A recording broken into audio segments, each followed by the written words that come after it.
الحمد لله نحمده ونستعينه ونستغفره ونؤمن به ونتوكل عليه ونعوذ بالله من شرور أنفسنا ومن سيئات أعمالنا من يهده الله فلا مضل له ومن يضلله فلا هادي له ونشهد أن لا إله إلا الله وحده لا شريك له ونشهد أن سيدنا ومولانا محمدا عبده ورسوله أما بعد فأعوذ بالله من الشيطان الرجيم بسم الله الرحمن الرحيم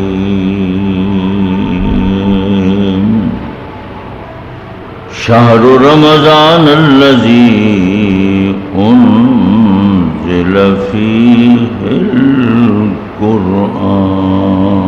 القرآن وفي مقام آخر إنا أنزلناه في ليلة القدر وما أدراك ما ليلة القدر ليلة القدر خير من 1000 شهر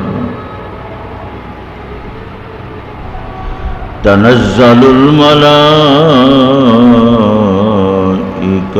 والروح فيها بإذن ربهم من كل أمر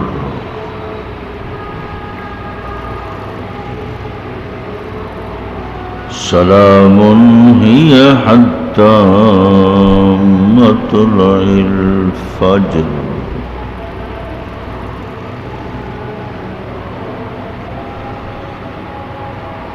وفي مقام آخر إنا أنزلناه في ليلة مباركة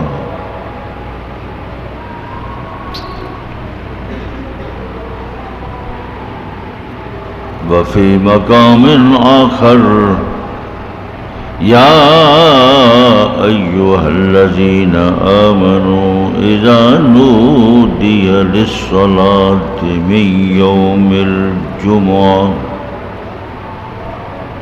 فاسعوا إلى ذكر الله وذروا البيع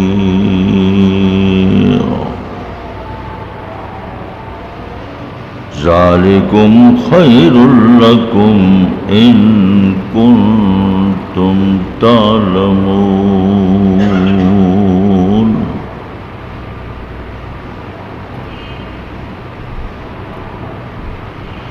رب اشرح لي صدري ويسر لي أمري واحلل عقدة من لساني يفقه قولي سبحانك لا علم لنا إلا ما علمتنا إنك أنت العليم الحكيم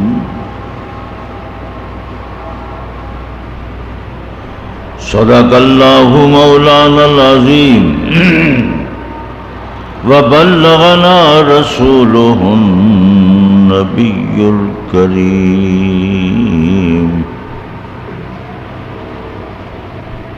ونحن على ذلك لمن الشاهدين والشاكرين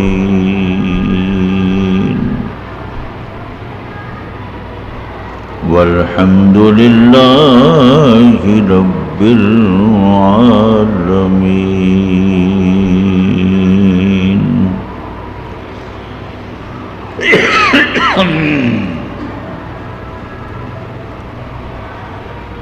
اللهم صل على محمد وعلى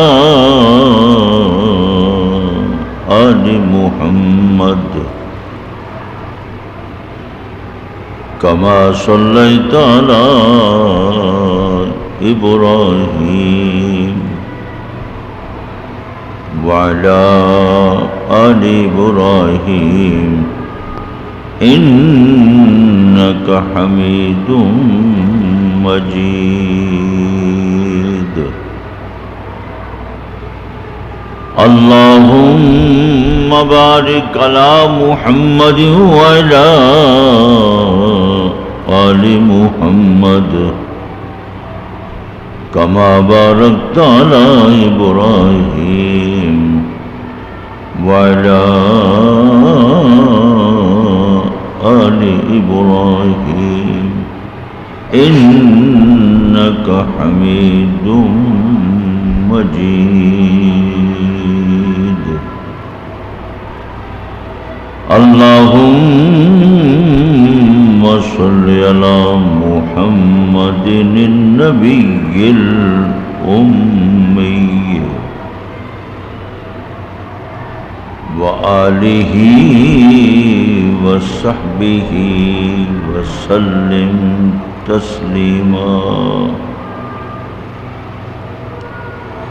اللهم صل على محمد عبدك ونبيك ورسولك النبي الأمي وعلى آله وصحبه وسلم تسليما. يا رب صل وسلم دائما أبدا على حبيبك خير الخلق كلهم. يا رب صل وسلم دائما أبدا على حبيبك خير الخلق كلهم.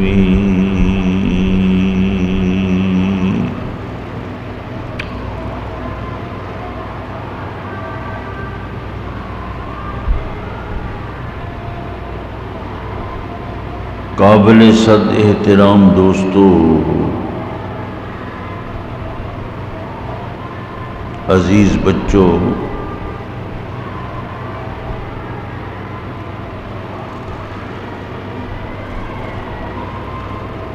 رمضان کا چوتھا جمعہ، آخری جمعہ،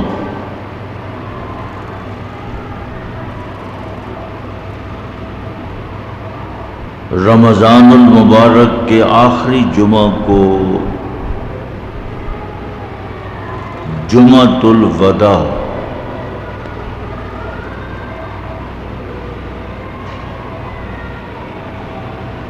اس کا عنوان، اس کا نام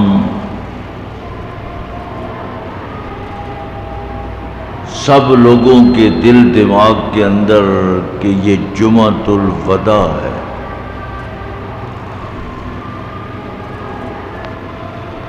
ودا ہے ودیا سے، کسی کو رخصت کرنا، ودیا کرنا۔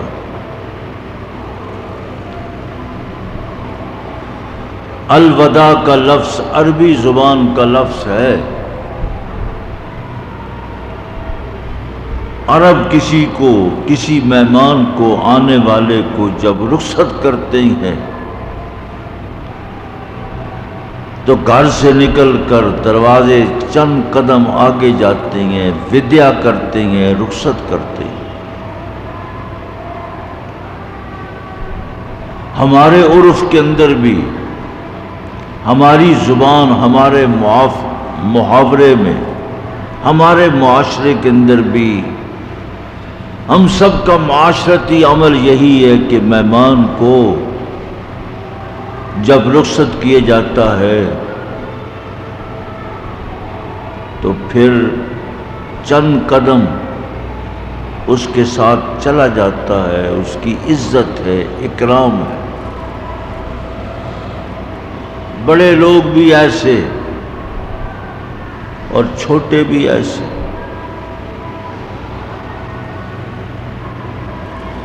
تو آخری جمعے کو جمعۃ الوداع کہ یہ آخری جمعہ ہے۔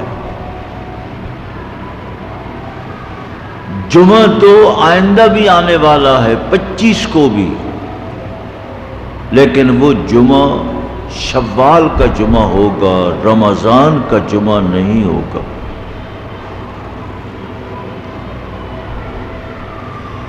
گویا کہ اس آخری جمعہ سے رمضان کے مہینے کو وداع کیا جا رہا ہے، رخصت کیا جا رہا ہے۔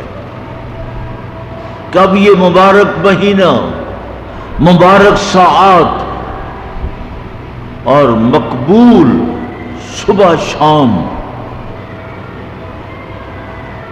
اللہ تبارک و تعالی نے اس مہینے کو بڑی فضیلت، تو فضیلت والا مہینہ کا آخری جمعہ اب جا رہا ہے۔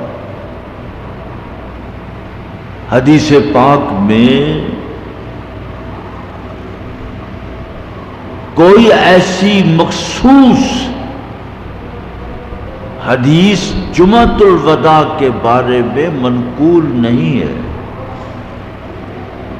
آج اخبارات کے اندر بھی جمعۃ الوداع کی ایڈیشن، ہر اخبار میں، اخباریں مختلف ہیں، تمام مختلف اخباروں نے جمعۃ الوداع کا ایڈیشن دیا۔ مختلف لکھاریوں نے اپنے اپنے مضمون جمعۃ الوداع کے بارے میں لکھے، لیکن کسی مقام پر کوئی جمعۃ الوداع کی مخصوص روایت، مخصوص الفاظ، مخصوص فضیلت کوئی نہیں۔ وہ عام جو جمعے کی فضیلت ہے وہی عام جمعہ کی فضیلت وہ جمعۃ الوداع کی بھی ہے کہ ہفتے میں اللہ تبارک و تعالی نے اس امت کو جمعۃ الوداع، یہ ہفتے کے 7 دنوں میں یہ جمعہ کا دن، مبارک دن، سردار، اس جمعہ کی فضیلت قرآن پاک کے اندر بھی موجود ہے، اور اسی لفظ جمعہ کے نام پر ایک مخصوص سورت جس کو سورۃ الجمعہ کہا جاتا ہے۔ تو نام بھی ایک سورت کا، قرآن پاک کی 114 صورتیں ہیں، اور 114 صورتوں میں سے ایک سورت سورۃ الجمعہ، وہی جمعہ کے نام سے۔ تو اس سورت کے اندر جمعہ کی فضیلت، یا ایھا الذین آمنوا اذا نودی للصلاۃ من یوم الجمعہ، جب جمعہ کے دن نماز کے لیے اذان ہو، ندا ہو، اعلان ہو، اذان کی آواز آ رہی ہے، وقت ہو گیا، زوال کے بعد اذان شروع ہو جاتی ہے، تو فرمایا، حکم دیا، فاسعوا الی ذکر اللہ، اب تم سارے کام چھوڑ کر، دفتر چھوڑ کر، زمین چھوڑ کر، جانوروں کو چھوڑ کر، کوئی کسی عمل میں مشغول چلا رہا ہے، ہر عمل کو خیر آباد کہہ کر وہ سائی کی معنی کوشش کرنا کہ اب نماز جمعہ کے لیے کوشش کرو، کوشش میں غسل کرو، وضو کرو، کپڑے پہنو۔ تو جمعہ کی تیاری، جمعہ کے دن غسل کرنا بھی آپ صلی اللہ علیہ وسلم کی سنت ہے، صاف کپڑے دھلے ہوئے پہننا بھی آپ صلی اللہ علیہ وسلم کی سنت ہے۔ تو جمعہ کی تیاری میں آپ عمل کر سکتے ہیں، کاروبار نہیں کر سکتے۔ وذر البیع، جمعہ کی سائی کوشش تیاری، ذر البیع خرید و فروخت چھوڑ دو۔ اگر جمعہ کی اذان کے بعد، زوال کے بعد خرید و فروخت کوئی شخص کرتا ہے تو وہ خرید و فروخت بھی حرام ہے، قرآن کے خلاف ہے۔ جمعہ پڑھ لو، جمعہ پڑھنے کے بعد پھر ٹھیک ہے، پھر قرآن پاک حکم دیتا ہے کہ اب اللہ کا رزق تلاش کرو، اللہ کا فضل تلاش کرو، پھیل جاؤ۔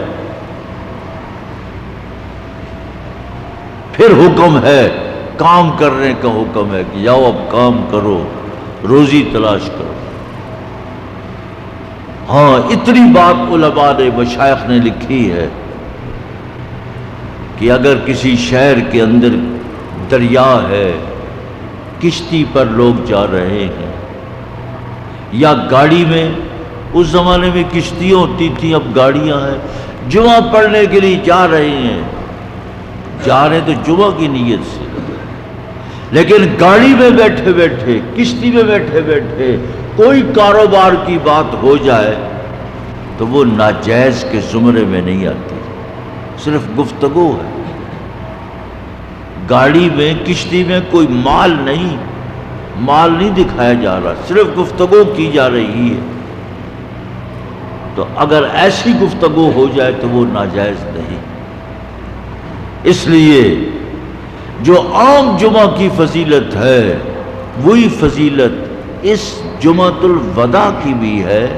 نام صرف اس کو وداع اس لیے کہتے ہیں کہ یہ آخری جمعہ ہے، اب رمضان میں کوئی اور جمعہ نہیں آئے گا۔ اب جمعہ جو آنے والا ہے وہ شوال کا جمعہ ہے، یہ آخری جمعہ۔ جیسے حجۃ الوداع، حضور پاک صلی اللہ علیہ وسلم نے حج فرمایا تو آپ نے جو حج کیا وہ ایک ہی حج ہے، اور اس کو حجۃ الوداع، آپ نے حج کے موقع پر جو خطبہ ارشاد فرمایا وہ خطبۃ الوداع کہلاتا ہے۔ وہ بھی حجۃ الوداع اس لیے ہے کہ اس کے بعد حضور پاک صلی اللہ علیہ وسلم ربیع الاول کے مہینے میں 12 ربیع الاول کو دنیا سے رخصت ہو گئے۔ یہ ذی الحجہ 9 ذی الحجہ کی بات ہے کہ آپ نے خطبہ دیا۔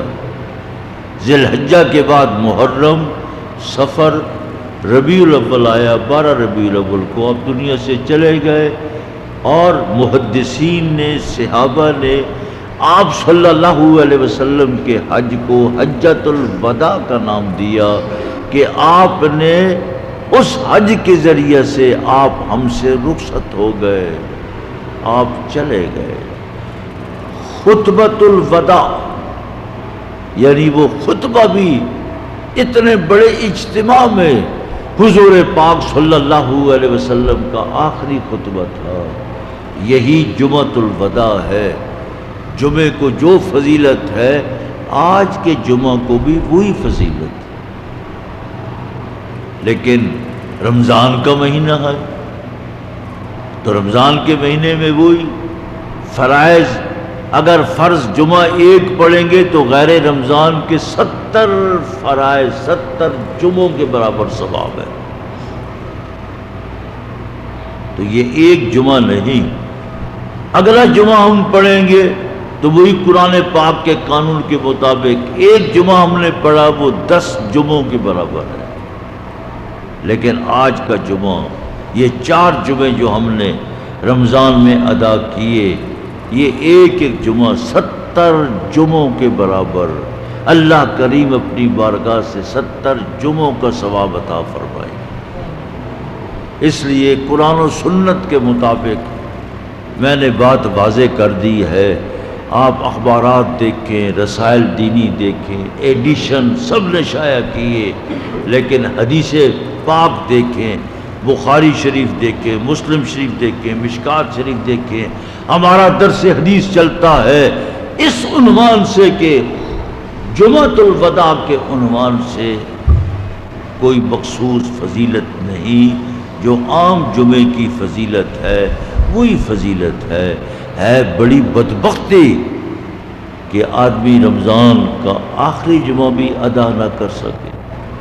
یہی وجہ ہے کہ جمعۃ الوداع میں عام مساجد میں بھری ہوئی ہوتی ہیں، رش ہوتا ہے، جس نے پہلے 3 جمعے بھی نہیں پڑھے، دوست احباب ہی اسے کہتے ہیں کہ چلو آج آخری جمعہ ہے، آج تو پڑھ لے۔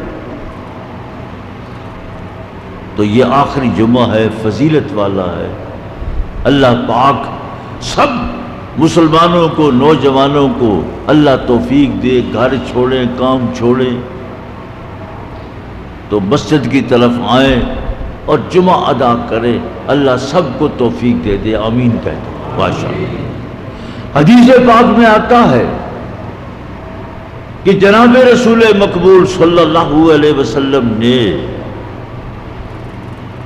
جمعہ کا دن ہے، مسجد نبوی ہے، آپ کے حجرات مقدسہ، یہی حجرہ عائشہ روضہ عطر، یہی سارے چھوٹے چھوٹے حجرے بنے ہوئے تھے، الگ الگ گھر، ہر بیوی کا، ہم سب کی ماؤں کا الگ الگ گھر تھا، ایک گھر میں نہیں، چھوٹا سا گھر ہے، الگ ہے۔ اس سے یہ بھی پتہ چلا کہ جو 2 بیویوں والا ہے، 3 بیویوں والا ہے، تو وہ بھی ہر بیوی کو الگ الگ چھوٹا سا کمرہ بنا کر دے، کمرہ دے دے، ضرورت دے دے۔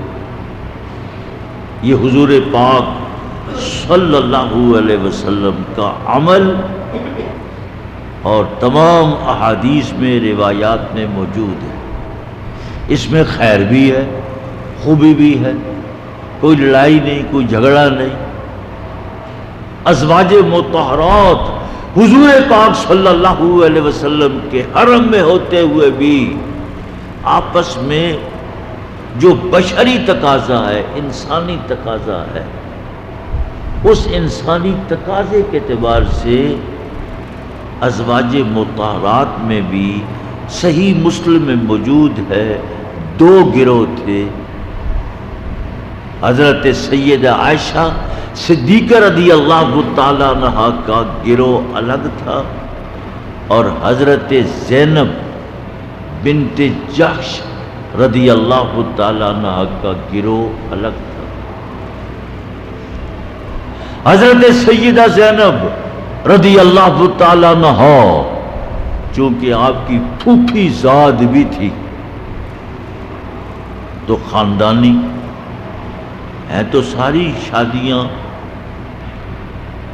قریش میں ہوئی، خاندان کے اندر ہی ہوئی، لیکن حضرت سیدہ زینب رضی اللہ تعالیٰ عنہا کو یہ شرف حاصل ہے کہ حضور، میں حضور کی پھوپھی کی بیٹی ہوں۔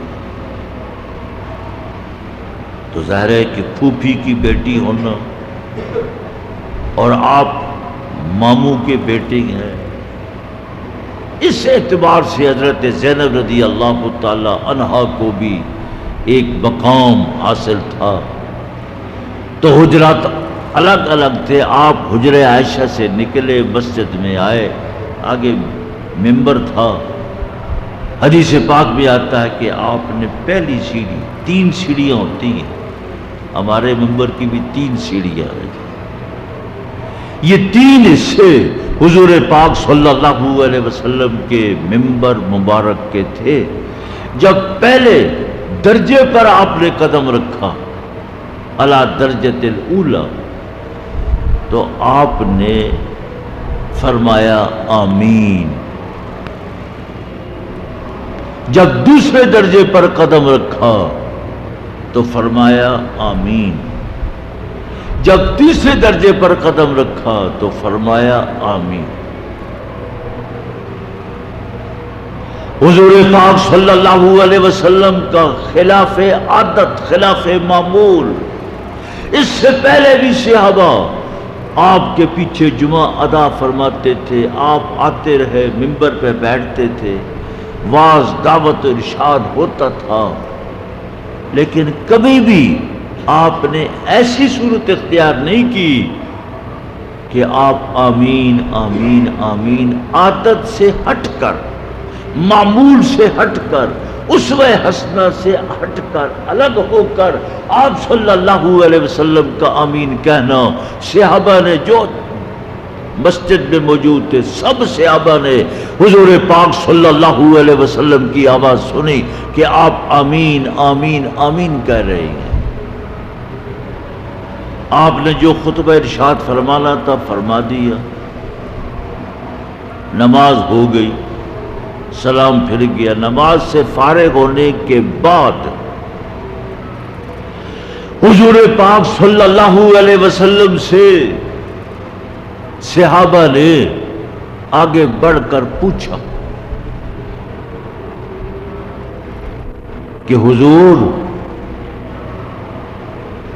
یا رسول اللہ صلی اللہ علیہ وسلم، آپ نے عادت مبارکہ کے خلاف آمین آمین آمین 3 بار فرمائی، کیا مطلب ہے؟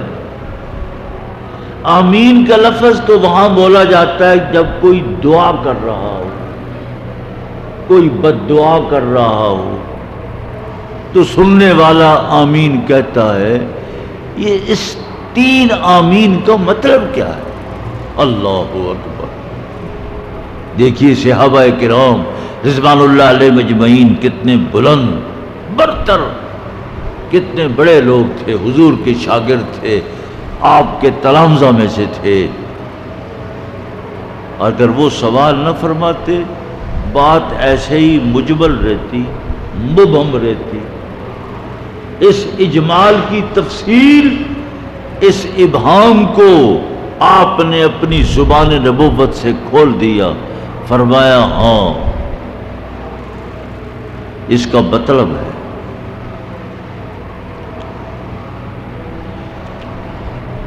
اس کا مطلب یہ ہے کہ جب میں خطبہ دینے کے لیے آیا تو فوراً جبریل امین بھی آ گئے۔ اب جبریل امین فرشتہ ہیں، کبھی انسانی شکل میں تشریف لاتے تھے، صحابہ بھی دیکھتے تھے، لیکن فرشتے، اب مسجد میں فرشتے موجود ہیں، بھری ہوئی ہے، لیکن مجھے اور آپ کو فرشتے نظر نہیں آتے۔ آپ صلی اللہ علیہ وسلم کے ارشاد ہے مسجد میں فرشتے ہوتے ہی ہیں، آنے والوں کی حاضری لگاتے ہیں۔ پہلے نمبر پہ کون آیا، دوسرے نمبر پر کون آیا، تیسرے نمبر پر، سب کی حاضری فرشتے لگا رہے ہیں۔ وہ عمل اللہ کے ہاں پیش ہو جائے گا تو دیکھی حاضری لگتی ہے، جیسے سکول میں لگتی ہے، کالج میں لگتی ہے، دفتر میں لگتی ہے۔ یہ ہمارا نظام جو ہے یہ اسی نظام شریعت کے مطابق ہے، آنے والے حاضرین کی حاضری لگ رہی ہے۔ اس لیے فرمایا جبریل امین آ گئے، جبریل امین نے بد دعا کی۔ اللہ اللہ اللہ، اللہ پاک اس بد دعا سے پوری امت کو محفوظ فرمائے، آمین کہتے ہیں، آمین۔ فرمایا جبریل امین نے بد دعا کی کہ جس شخص نے رمضان کا مہینہ پایا اور پھر رمضان کے مہینہ میں نیکی کر کے روزہ رکھ کر گناہوں سے الگ ہو کر نیکی کی طرف بہت خوب. اگر وہ اپنے اللہ کو راضی نہ کر سکا، جنت نہ لے سکا، رمضان کو راضی نہ کر سکا، تو خدا کی، اللہ کی اس پر پھٹکار لعنت ہو، الیاذ باللہ. اب دیکھو امام الملائکہ ہے جبریل امین، تمام فرشتوں کے سردار، امام الملائکہ ہاتھ اٹھا کر بد دعا کرے تو کیا خیال ہے؟ وہ اللہ کی بارگاہ میں تو قبول ہو گئی کہ رمضان کا مہینہ ہے، اللہ نے جنت کے دروازے کھولے، جہنم کے دروازے بند کر دیے، شیطان کو جکڑ لیا، ابلیس جکڑا ہوا ہے.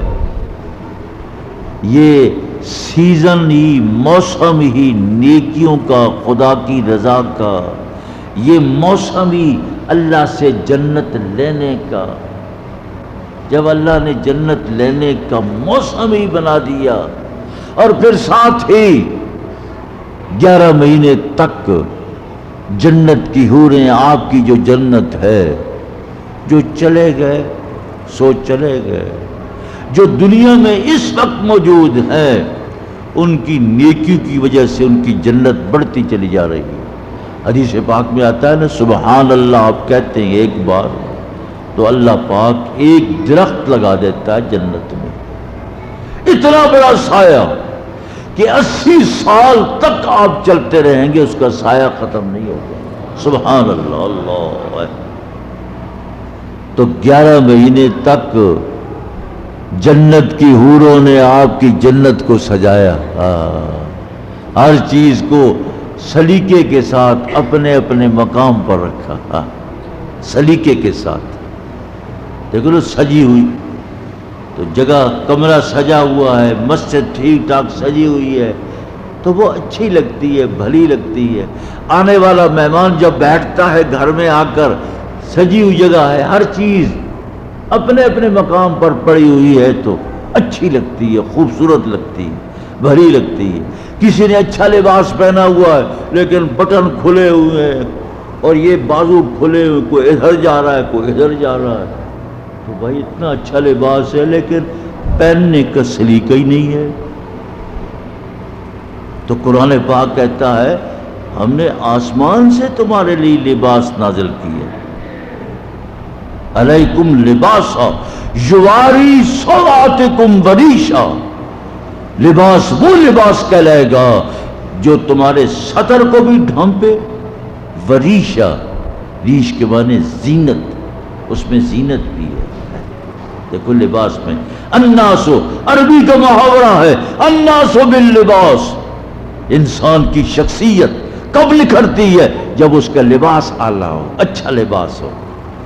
اچھا لباس پہنو، صاف ستھرا، ٹھیک جو بنا ہوا اس کے مطابق لباس کو پہننا، اس میں خوبی ہے. الناس باللباس، انسان کی. اس لیے جنت کی حوریں جنت کو سجاتی ہیں، ہر چیز کو اپنے اپنے مقام پر رکھ دیتی ہیں، پھر آواز لگاتی ہیں. اللہ، روزہ داروں کو آواز دیتی تو چیز ٹکانے پر ہو، سجی ہوئی ہو. درمیان میں ایک بات سناتا ہوں. حضرت جانے جانا کہہ دو رحمت اللہ تعالی علیہ، دہلی کی بہت بڑی شخصیت، بزرگ، اللہ بہت بڑی شخصیت. تو حضرت جانے جانا اللہ والے تھے، مرجع الخلائق، لوگ آتے تھے. تو ایک بار بادشاہ آیا تو وہاں دہلی مرکز تھا. بادشاہ آیا، جو گھڑا پڑا ہوا تھا، گھڑے کے اندر پانی، اوپر وہ پیالہ پڑا تھا مٹی کا. تو وہاں کوئی خادم تھا نہیں، اس نے خود پیاس لگ گئی، اس نے پانی پیا. لیکن پانی پینے کے بعد جو برتن تھا نا، وہ پیالہ، اس نے گھڑے کے اوپر رکھا لیکن ٹیڑھا رکھ دیا، سیدھا نہیں رکھا۔ جب ٹیڑھا رکھا تو حضرت جان جانا رحمت اللہ علیہ چہرہ تبدیل ہو گیا، پیشانی بدل گئی، سر میں درد شروع ہو گیا کہ یہ کیسا بادشاہ ہے، یہ عجیب ہے جس کو پانی پی کر برتن رکھنے کا سلیقہ ہی نہیں آتا۔ دیکھو یہ سیکھنی ہے بات، یہ بزرگوں نے، مشائخ نے سب کی تربیت کی ہے، یہ باتیں سیکھنے والی ہے۔ میرے سر میں درد ہو رہا ہے، کیا ہوا؟ تجھے کس نے بادشاہ بنایا ہے؟ تو بادشاہ ہے؟ کیسا بادشاہ ہے؟ مغلیہ خاندان کا؟ تجھے تو پانی پینے کا سلیقہ نہیں آتا، برتن رکھنے کا سلیقہ نہیں آتا۔ اللہ اکبر کبیرہ۔ اندازہ لگائے تو ہر چیز سلیقے کے ساتھ اپنے مقام پر۔ عربی زبان میں اس کو ظلم کہتے ہیں۔ ظلم کا معنی یہ ہے کہ اگر کسی چیز کو اپنے مقام پر نہ رکھا جائے، اس کو ہٹا دیا جائے، یہ ظلم ہے۔ قرآن اس کو ظلم کہتا ہے۔ اللہ، یہ بڑی زیادتی کی ہے، اس نے ظلم کیا۔ لیکن اس کے ساتھ ساتھ ہی دیکھو حضرت جان جانا رحمت اللہ علیہ، گھر والی بڑی سخت، گھر والی بڑی ماشاءاللہ خوب، جب جوش میں آتی تھی خوب صلاتیں سناتی تھی۔ ایک پٹھان چلا گیا، حضرت نے بھیجا جاؤ یہ کام کر کے آؤ۔ جب گیا تو حضرت نے پہلے ہی فرما دیا اپنے مرید سے کچھ نہیں کہنا، جو بولے اگر کوئی تم نے خاموش رہنا ہے۔ لیکن وہ پٹھان تھا، اس سے ایک حد تک تو صبر کیا، لیکن صبر نہ ہو سکا۔ اس نے کہا ہمارا پیر ہے، ہمارے پیر کے بارے میں، ہماری پیرنی اپنے خامد اور شوہر کے بارے میں یہ کچھ کہتے۔ اللہ، غصے میں واپس آیا، حضرت سے عرض کیا حضرت یہ آپ کی گھر والی جو ہماری پیرنی ہے اس کو کیوں رکھا ہوا ہے؟ اس کو فارغ کر دے۔ اللہ اللہ اللہ، آپ بھی کہتے اللہ۔ فرمایا اگر میں فارغ کر دوں گا اس کو کون رکھے گا؟ اللہ اکبر۔ فارغ کرنے میں تو کوئی دیر نہیں لگتی، توئے لام قاف، توئے لام الف کاف طلاق کہہ دوں گا، فارغ ہو جائے گی۔ لیکن اس کے ساتھ گزارا کون کرے گا؟ میرے علاوہ اس کے ساتھ کوئی گزارا نہیں کر سکتا۔ خدا نے مجھے جو مقام جو عطا کیا ہے، اس بیوی کی وجہ سے اللہ نے مجھے مقام دیا ہے۔ سبحان اللہ، سبحان اللہ تو کہیں۔ سو رہے ہیں اللہ کے بندو، اب تو کچھ نہیں ہے پیٹ میں۔ اللہ اکبر، سبحان اللہ کہنا چاہیے۔ سبحان اللہ۔ فرمایا یہ جو ولایت کا مقام ہے خدا نے مجھے بیوی کی وجہ سے دیا ہے۔ بیوی کی بات کو برداشت کرنا یہ خاوند کے بس میں نہیں ہے۔ یہ حضرت جانا ہی تھے جو برداشت کرتے تھے۔ ہماری بیوی کوئی بات کہہ دے تو ہم لال پیلے ہو جاتے ہیں، ہم اسی وقت اس کو نکالنے کے لیے تیار ہیں، نکل جا۔ نہیں نہیں، بیوی کا بھی حق ہے، وہ برابر ہے، برابر کی چوٹ ہے نا۔ خامد بیوی کا معاملہ برابری کا ہے۔ جب برابری کا ہے، بے شک اللہ پاک نے الرجال قوامون علی النساء، مرد کو عورت کے مقابل میں خدا نے فضیلت دی ہے، اس میں کوئی شک نہیں۔ لیکن اگر بیوی کوئی خامد سے کوئی کلمات کہہ دے، کوئی مشاورت کر لے، کوئی بات کہتے کہتے کوئی ایسی بات بھی ہو جائے تو اس کو محسوس نہیں کرنا، اس کو درگزر کرنا ہے، اخلاق کے ذریعے سے کنٹرول کرنا ہے۔ یہ نہیں کہ اب اس کو نکال دیا جائے، 3 مہینے اپنے ماں باپ کے گھر بیٹھی ہوئی ہے، نہیں جی یہ تو گستاخ ہے، بے ادب ہے، یہ گستاخ ہے، بے ادب ہے، تو آپ کس لیے آپ اس کو باادب بنائیں، اس کی گستاخی کو دور کریں، اس کو تعلیم دیں، تربیت دیں، سکھائیں۔ سکھانے سے کوئی چیز آدمی سیکھتا ہے۔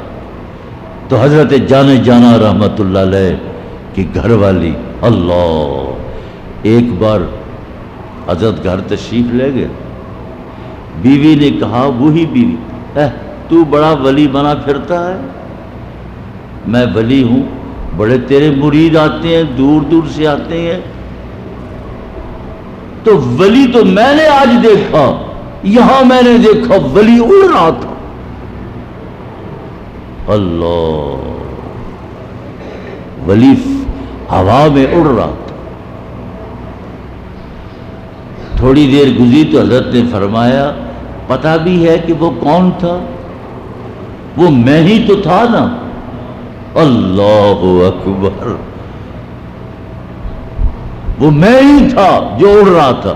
اچھا تو تھا، اس لیے تو ٹیڑھا ٹیڑھا اڑ رہا تھا۔ اللہ اکبر کبیرہ، ہے جی، اس لیے تو ٹیڑھا ٹیڑھا اڑ رہا تھا، ہے جی۔ بیوی اپنے خاوند کے اندر تک واقف ہوتی ہے، لہذا کمالات بھی اس کے سامنے ہیں، نقائص بھی اس کے سامنے موجود ہے۔ بیوی اپنے خاوند کو کبھی بڑا ولی نہیں مانتی۔ اس لیے دوستو بات کر رہا تھا کہ حضور پاک صلی اللہ علیہ وسلم نے فرمایا کہ ہاں، کہ جس شخص نے رمضان کا مہینہ پایا، جبریل امین امام الملائکہ، تو وہ بد دعا کر رہے ہیں کہ جس نے رمضان کا مہینہ پایا، جنت کے دروازے کھلے ہوئے، جہنم کے دروازے بند، شیطان جکڑا ہوا، جنت کی حوریں بھی آپ کو آواز دے رہی ہیں، یا باغی الخیر اقبل، خیر کو تلاش کرنے والے، نیکی تلاش کرنے والے، جنت چاہنے والے، جنت کا ٹکٹ لینے والے، آگے بڑھ۔ اللہ، یہ فضا، موسم، سیزن ہی یہ جنت لینے کا ہے، خدا کی رضا کا۔ یا باغی شر اکثر، برائی شر کو تلاش کرنے والے، 11 مہینے تک تو نے شر تلاش کی، برائی کی، برائی کی، برائی کے پیچھے ہتھیلی کے اوپر برائیاں رکھ کر گلی کوچے کا، چوکوں کا، بازاروں کا چکر لگاتا رہا۔ اب تو رمضان کا مہینہ، اب تو اللہ کا مہینہ، جنت کے دروازے کھلے ہوئے ہیں، جنت کی حوریں بھی تمہیں آواز دے رہی ہیں، ادھر آ، ادھر آ۔ یا باغی شر اکثر، برائی کو تلاش کرنے والے اب تو رک جا۔ اللہ، بات صحیح ہے کہ موسم، فضا، رمضان کا مہینہ، ایک ایک سیکنڈ، ایک ایک ساتھ بڑی قیمتی ہے۔ اس کا قیمتی ہونا اب معلوم نہیں ہوتا، لیکن جب آنکھیں بند ہوں گی، خدا کے حضور جائیں گے، پھر پتہ چلے گا۔ اللہ کا نبی، اللہ کا رسول آخرت دیکھ کر ہمیں خبر دے رہی ہیں کہ رمضان کو چھوٹا نہ سمجھو، اس کی ایک ایک گھڑی قیمتی ہے۔ ہمیں حضور پاک صلی اللہ علیہ وسلم کی زبان پر یقین، اعتماد۔ وہ کافر تھے، مشرک، انہوں نے آپ پر یقین کیا، تو ہم تو مومن ہیں، کلمہ گو ہے، ہمارے دل و دماغ اور ہمارے وجود میں ریشہ ریشہ، رگ رگ میں حضور کی محبت رچی بسی ہوئی ہے۔ ہمیں کیوں یقین نہیں ہے؟ جو کچھ آقا نے فرما دیا ہے وہ سچ ہے، درست ہے، صحیح ہے، ٹھیک ہے۔ دنیا جھوٹی ہو سکتی ہے، پر جناب محمد الرسول اللہ صلی اللہ علیہ وسلم کی زبان سچی، صادق الامین، الصادق المصدوق ہے۔ جو بد دعا کی جبریل امین نے، حضور نے اس پر آمین کہی ہے۔ حضور امام الانبیاء ہے۔ کیا خیال ہے آپ کا؟ امام الملائکہ بد دعا کرے اور امام الانبیاء اس پر آمین کہیں، وہ قبول نہیں ہو گئی؟ وہ قبول ہو گئی۔ وآخر دعوانا الحمدللہ رب العالمین۔ سنتیں پڑھ لے۔ عادت ملی کل نبیاں دی جسنوں امامت ملی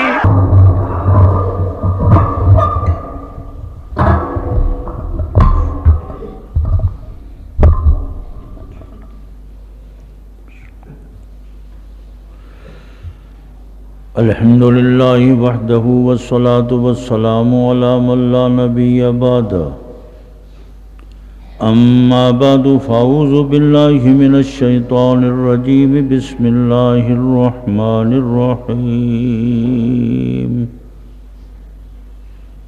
هو الذی ارسل رسولہ بالہدى ودین الحق لیظہرہ علی الدین کلہ وَكَفَى بِاللَّهِ شَهِيدًا مُحَمَّدٌ رَّسُولُ اللَّهِ وَالَّذِينَ مَعَهُ أَشِدَّاءُ عَلَى الْكُفَّارِ رُحَمَاءُ بَيْنَهُمْ تَرَاهُمْ رُكَّعًا سُجَّدًا يَبْتَغُونَ فَضْلًا مِّنَ اللَّهِ وَرِضْوَانًا سیماہم فی وجوہہم من اثر السجود ذالک مثلہم فی التوراۃ ومثلہم فی الانجیل کزرع اخرج شطأہ فآزرہ فاستغلظ فاستوى علی سوقہ یعجب الزراع لیغیظ بہم الکفار وعد اللہ الذین آمنوا وعملوا الصالحات منہم مغفرۃ واجرا عظیما بارک اللہ لنا ولکم فی القرآن العظیم ونفعنا وإیاکم بالآیات والذکر الحکیم انہ تعالی جواد کریم ملک ورب الرؤوف الرحیم